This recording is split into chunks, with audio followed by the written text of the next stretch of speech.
Right, so now that that's done, let's try out the sword and debug it. So before you start, just make sure that's all correct. You can do mouseless if you want. I like to do it so your character doesn't like bend over or anything like that, or like has a little bit of force to the side, so just some other things there. Right, so we should just be able to swing the sword, and we'll test damage by getting a dummy. So you can see that we can swing it. Now obviously our combo doesn't work because we have such a big delay. So if I were to go back to the server and I were to change this to like 0.2, actually I do 0.3 so there's time for animation to play. If the event is false. Larger than 0.6. Oh, I think I've done it in the wrong spot. Hey, I would take this extra delay out for a second. And let's try it without it, and then add that in a little bit later when it works. Let me actually open up my other system so I can have a look. Alright, so if I try now, you can see that it works. It plays in order, and there is a delay towards the end, which is nice. Actually, there we go.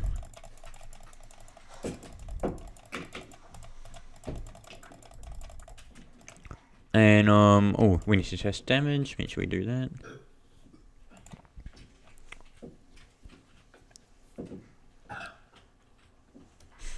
Alright, so now if we try it on the dummy, we should definitely damage it. And also we do want to debounce on the damage, so I'm going to quickly add that. So like the way I do debounce is a little bit weird. Some people don't like how I do it, but I do it like this. I make a table called deb. I go over here and I set deb to a blank table. And then since can damage becomes true, I can add my debounce to this if statement. So if humanoid and not deb square bracket humanoid. So if the humanoid is not a index of the table, then make it an index of the table, which equals true. So we'll add it to the table, and so when this humanoid is attacked again and it reaches here, it will be true. So and not deb humanoid, it will become true. So this will make it false. So if true and false, that obviously doesn't work. So it will stop. Oops. And then if we just try that out again, that means that it can only attack the humanoid once per attack, which is exactly what we want. So if we swing it, there we go, we have combo, and we can see that works. Now I'm going to reduce the health so you can actually see that this works. I'm going to make the damage a little bit smaller, so if I do like 10, and if you do want it so it does more damage based on the number of combos that you've got up to, you can do like 10 times combo count, or you can do like 10 plus combo count times 5, so every combo adds extra 5 damage. To make it simple, I'll just do times 10. So we should see that fourth combo, so it goes 10, 20, 30, 40. So if you add them up, I believe that should be 100. I hope, yeah, I think that's 100. So it should kill the dummy at the end. So 1, 2, 3, 4. There we go, dummy's dead. And yeah, that's working. So next we want to add it so it like pushes the dummy back a little bit. So you don't have to do this if you don't want to, but it's a little bit tricky to set up. So I'm going to do a local function called push, and I'm going to do the humanoid, and I'm going to give it a actually I'm going to give it a part. Actually, I'll give it a target part, and I'll give it my part. So, or yeah, actually I'll do root. I'll call it my root target root, and then in here I'm going to get the humanoid root part also. So local humanoid root part equals hit.parent find first child humanoid root part. So if and humanoid root part, we want to push the humanoid root part, and we also want to get my humanoid, so we need to do local my root equals, yeah, actually my root equals nil, like that. So we need to add that to the if statement also. So if my root then, and then when the tool's equipped, we need to search for the my root. So my root equals tool.parent find first child humanoid root part. So when the tool's equipped, we'll look for a humanoid root part inside the tool's parent, which should be a character.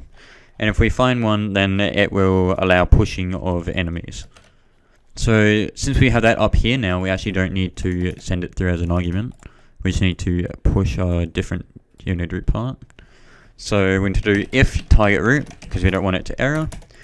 Then we'll do a little bit of C-framing. So this way we can get a direction to push the enemy towards, based on your character's position. So let's whip out paint, and I'll show you how this works. So let's say this is you, and this is the enemy, and you hit them here. We want it so that this enemy travels that way. Now to do this, we'll get your position, we'll make a C-frame that points to their position, so that's that, and then we'll times that by a bigger number, so the look vector, so the look vector is the way it's looking, and we'll times that by a bigger number, and then we get a bigger force, bigger like direction towards that way. I don't know how to put it. It'll make it like go forward more towards that direction, and then that way we can move this dummy back with that. So that way that dummy twins back a little bit, which we'll add. Or actually I can change the velocity too, but we'll have a look. So to do this, we'll need to do local toward target equals cframe.new. We want my root dot position, so get my position, make it face towards the target root's position, and then I want to get the look vector of that. And then what we want to do next is the target root dot velocity equals toward target times by 10. So this times 10 here is the force towards that direction. So we'll do local push force equals 10, and we'll make that a variable so we can change it. And that's about it. That's all we need. Yep, so that should be good. And now if you do want this push force to increase per like combo, you can do that, like multiplying, adding, or whatever. So push force per combo, I'm just gonna make it per combo. I'm gonna do like 5, and that should, oh, I'll do 4, and now this should take effect. So before you run it, you need to make sure that your dummies are unanchored, otherwise it won't work. Yeah, let's try this. We'll see if this works.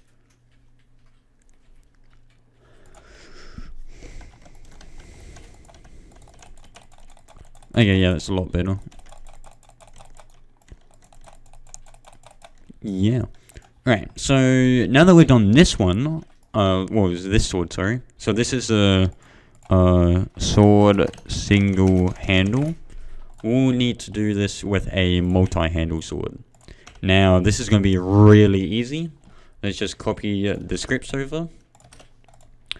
And we'll go to the server script, and we'll change the we'll change this a little bit. So we actually don't need the handle anywhere else, so we'll make this blade. So local blade equals tool wait for child blade, and then this handle.touch, just change that to blade.touched, and that's pretty much the whole thing fixed.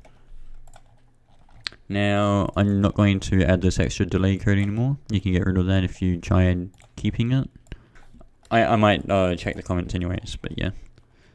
So yeah, if you have different animations, just plug them there. And let's go back. And if we make sure that this is welded and it's unanchored, can collide false, we should see that this works too. So sword multiple parts, single part.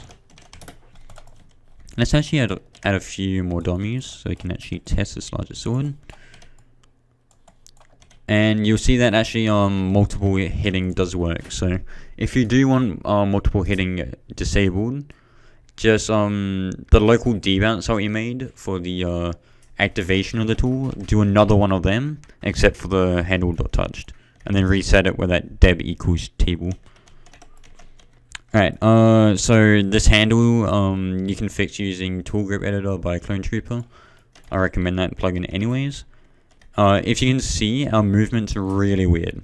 Now this is because there's mass, and the way that the mass is being held out, it makes moving around a lot weirder. So a way to fix this is to make the sword massless. So if we just go in the settings here, actually if we go in the children of the sword, and we just toggle massless, if we respawn now, there shouldn't be a problem. There we go. And I'm not moving weirdly anymore. So the tool grip, here's two ways you can solve it. So you can go plugins, use the tool grip editor and change it. There's two things down here, I'll show you in a minute. Otherwise, you can change it yourself and try fix it. So you just have to play around with this till you get it. Maybe if I do -3. Yeah, so you can either get the plugin or try to do this. So I'm gonna give up. I'm gonna go get the plugin and let me fix this. So if I just go plugin, I do have it saved locally, or you can use the public one. You can select the tool, edit tool grip. You'll see a hand appears here. You just want to rotate the hand using the tools down here and just make it so the handle's straight. So that's to the side still. So if I do that, like that, and then I think it's that way. Not totally sure which way it is. So we test out this way. If it's upside down, we just have to flip it. Let me close that. And yeah, let's try this.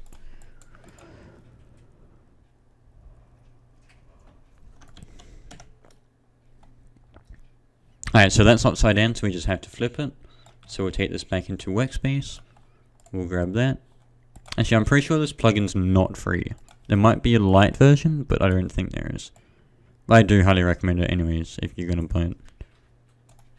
So that, I like it on a slant, but you don't have to. However, that should be it.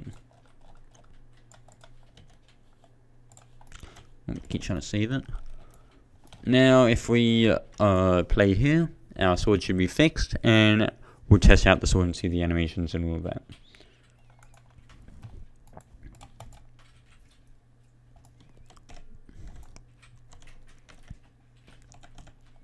Alright, so if we swing, you can see that the animations do work.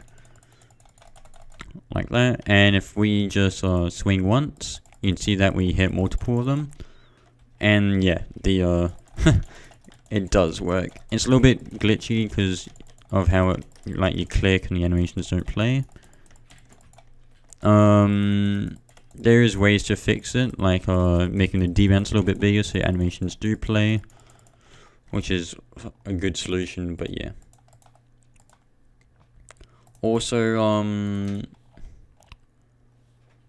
oh yeah, the combo number. So another way that you can fix it is by reducing the max combo count. So if we come back down here, if last swing is larger than 0.6, or combo count is larger or equal to 4, so that's the combo, max combos we've got. We want it to reset, so we'll just add that there, and that should pretty much fix the sword animations altogether.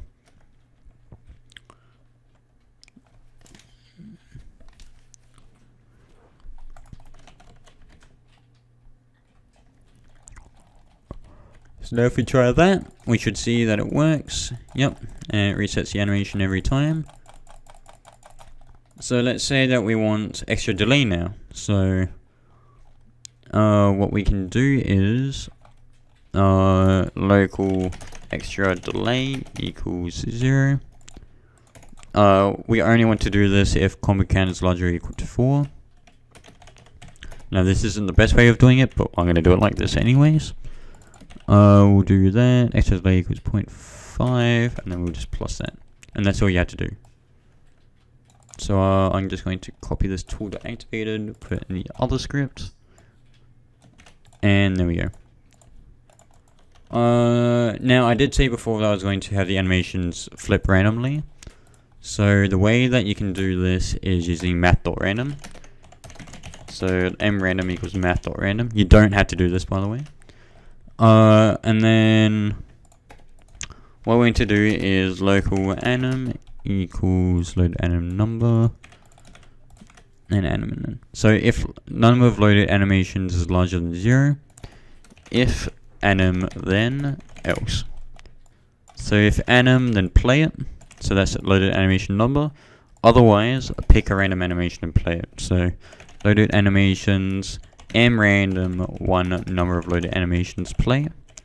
So that's one way of doing it. If you're not using it mRandom, you just put math.random there. And another way is that if you want to keep like looping through, how can I put it? If you want it to keep like, so if it goes like 5, it will return to the first number.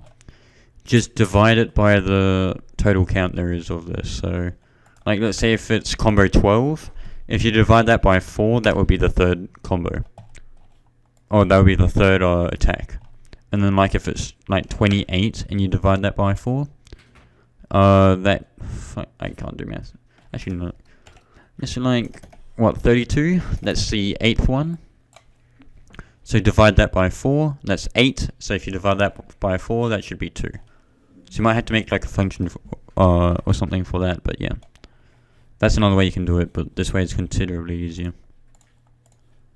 I don't know if I added that in there. Yeah, so that one's a normal one. So if we compare them now, we should see that the first one, actually I think I need to go back in here and get rid of this. So let me remove the extra delay thing, since combos always work.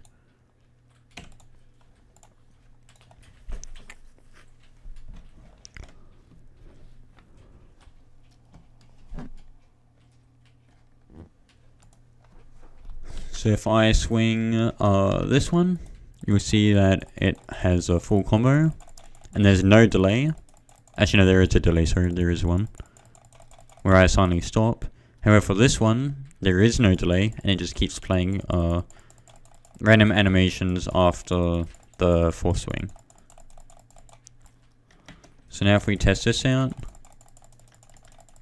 you can see that it goes through the combos, and then if we play this one, you can see that it goes through the combos but keeps going. So if you play my sword test game, I actually use tween service to push the dummies, since velocity is a little bit, you know, doesn't work that right.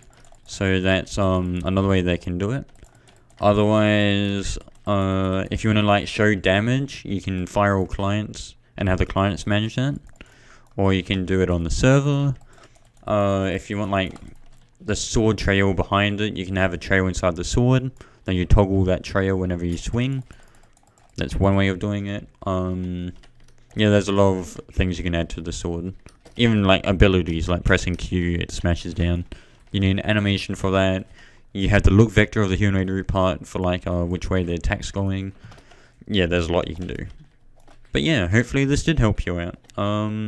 If you have any ideas, let me know. I'm kind of thinking right now about adding more videos. But yeah, hopefully this was a little bit informative, I guess is the word. But yeah, have a nice day.